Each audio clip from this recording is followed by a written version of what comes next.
MP board के 22 फरवरी के दिन जिन बच्चों का पेपर है साइंस का, उससे पहले ये वीडियो जरूर आप देख के जाइएगा।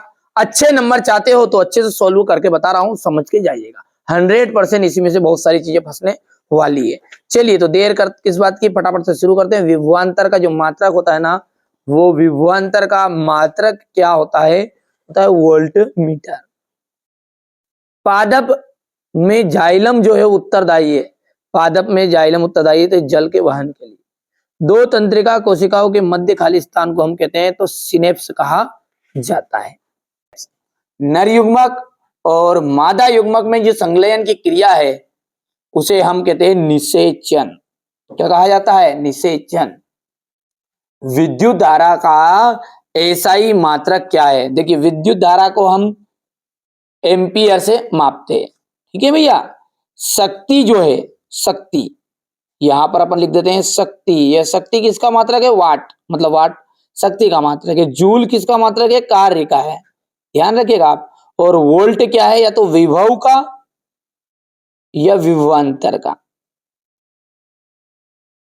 इनमें से चार ऑप्शन में से एक ऑप्शन तो हर साल पूछता ही आया है और मैंने आपको चारों समझा दिया। देखिए मेरा जो उद्देश्य है वो आपको बेसिक क्लियर कराना है, साथ में परसेंटेज भी बनानी है। तो ऐसी चीज को पढ़ो कि जो आगे भी काम दे। 10th में परसेंटेज बन के उस कागज के टुकड़े का कुछ नहीं करना अपने को, है ना। तो परसेंटेज भी बनाएंगे, साथ में कुछ ज्ञान भी प्राप्त करेंगे। तो पारितंत्र में ऊर्जा का जो प्रवाह है वो सदैव कैसा होता है? ऊर्जा का प्रवाह होता है एक देशिक, ठीक है। अब हमारे इंग्लिश मीडियम वाले बच्चे बढ़िया से यहां से स्क्रीनशॉट लो फटाफट तुरंत, ठीक है भैया। इसके बाद में ये क्वेश्चन नंबर आपका 4 है, 5 है, 6 है। अब यहां पर है रिक्त स्थान। वे अभिक्रियाएं जिनमें उत्पाद के निर्माण के साथ साथ ऊष्मा भी उत्पन्न होती है। वे अभिक्रियाएं जिनमें उत्पाद के निर्माण के साथ साथ कैसे ऊष्मा भी उत्पन्न होती है, उन्हें हम कहते हैं ऊष्माक्षेपी।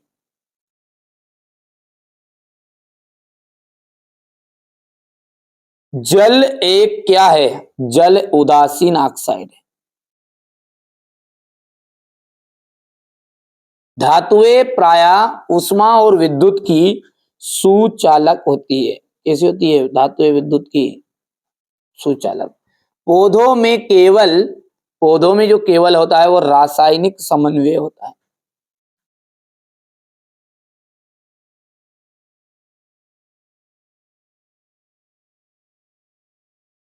रासायनिक समन्वय, समन्वय तो लिखा हुआ है।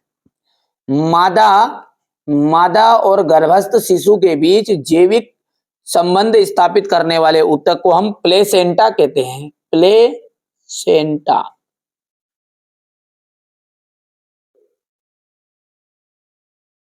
मेंडल ने डडेस के नियमों का प्रतिपादन किया। मेंडल ने वंशानुगति के नियमों का प्रतिपादन किया था।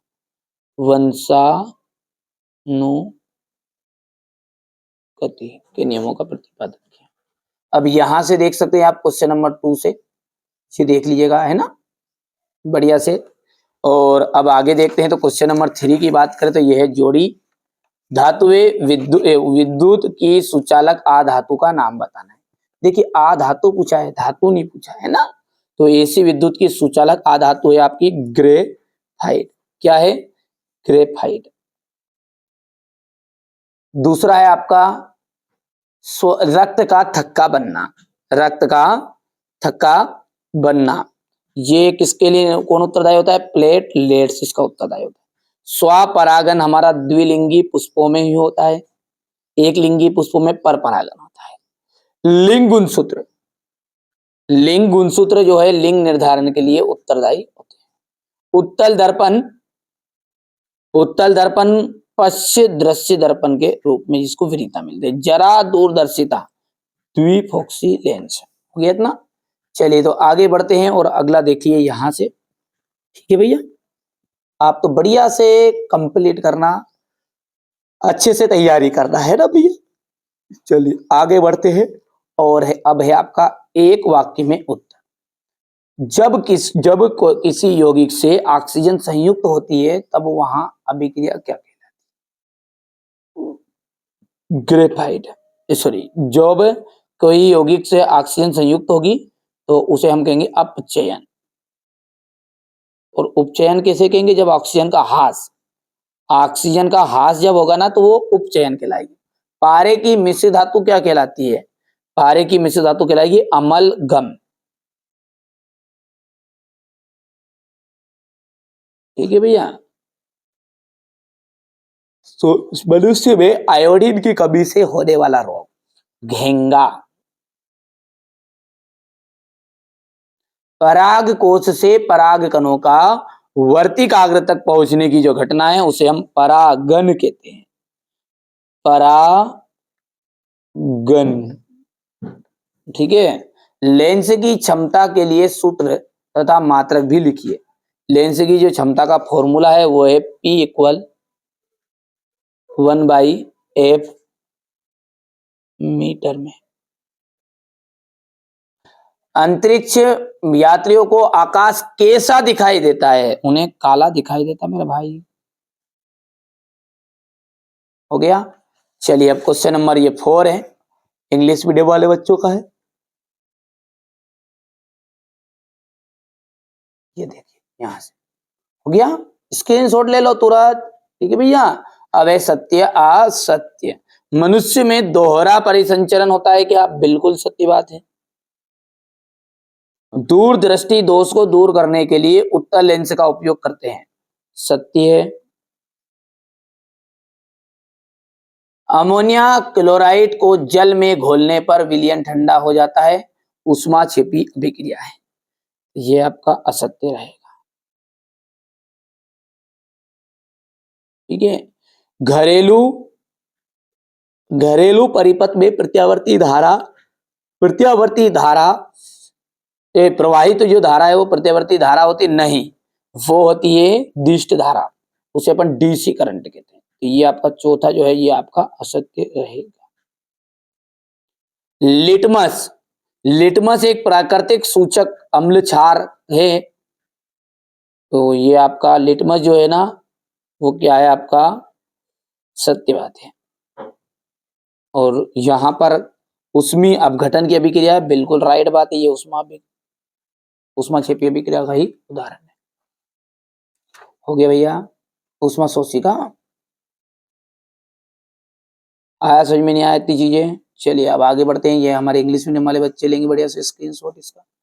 अब क्वेश्चन नंबर जो आपका 6 है, यहां से आपके 2-2 नंबर के क्वेश्चन शुरू होंगे और ये क्वेश्चन का सॉल्यूशन मैं आपको अगले वीडियो में दूंगा, क्योंकि कल तक बच्चे कोचिंग में है ना। देखिए ये कोचिंग है अपनी, इसका रिजल्ट देख लीजिएगा, गए साल का रिजल्ट है। आप यदि चाहते हो कि ऐसे ही आपको नंबर आए तो जो बता रहा हूं ना उसको आप कंप्लीट करो। ABCDEF 6 पेपर आपको दे रहा हूं। मेरी इच्छा ये है कि अब की बार 90 के पार।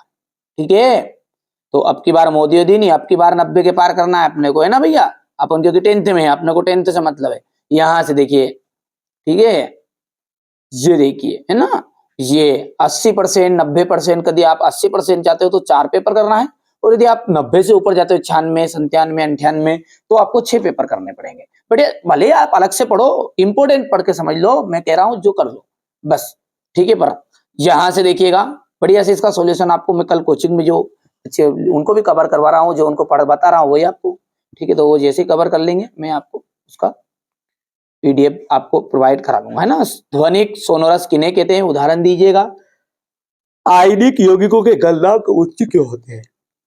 निम्नलिखित की संरचनाएं चित्रित कीजिए। एथेनोइक अम्ल, ब्रोमोपेंटेन। हाइड्रोकार्बन क्या है? उदाहरण देकर समझाइए। पाचक एंजाइमों के कार्य लिखना है। हमारे शरीर में वसा का पाचन कैसे होता है और यहाँ प्रक्रम कहाँ होता है? चलिए आगे बढ़ते हैं और क्वेश्चन नंबर 10 को देखते हैं। आलैंगिक जनन किसे कहते हैं? कुछ पौधों को उगाने के लिए कायिक प्रवर्धन का उपयोग किया जाता है, क्यों? आनुवांशिक विभिन्नताएं किसे कहते हैं? मेंडल का पृथक्करण का नियम आपको बताना है। ठीक है। 2 मीटर फोकस दूरी वाले अवतल लेंस की क्षमता ज्ञात कीजिए। हीरे का अपवर्तनांक 2.42 है। इस कथन से का क्या अभिप्राय है? अवतल दर्पण की मुख्य फोकस की परिभाषा आपको बतानी है।